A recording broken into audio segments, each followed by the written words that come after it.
কি হ্যাঁ, ভিডিও দেখে নিশ্চয়ই জিভে আপনার পানি চলে এসেছে। ঠিক বলেছি না? এই খাবারটার নাম আমার মনে হয় সবাই জানে। এটা হচ্ছে নেহারি, যেটা অনেক বেশি সুস্বাদু একটা খাবার।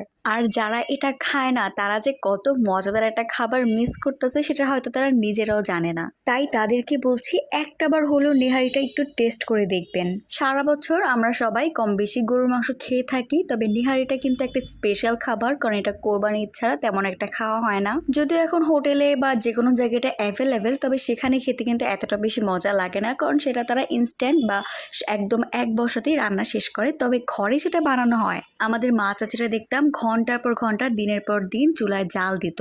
আমরা ঘরের সবাই অপেক্ষা করতাম কখন এটা রান্না শেষ হবে, কখন আমরা এটা খাবো।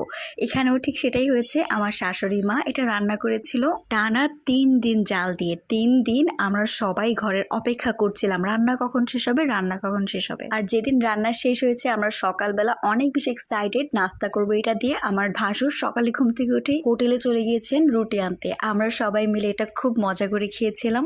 মার হাতের প্রত্যেকটা রান্নাই খুব মজা, এটা তো আমি আগেই বলেছি। আর মার হাতের নেহারিটা অনেক বেশি সুস্বাদু হয় মাশাআল্লাহ। ভিডিও করতে গিয়ে আমার আবার খেতে মন চাচ্ছে, এটা এত বেশি মজা হয়েছিল, একদম পারফেক্ট ছিল। আমরা সবাই একদম পেট ভরে মন ভরে খেয়েছিলাম আলহামদুলিল্লাহ।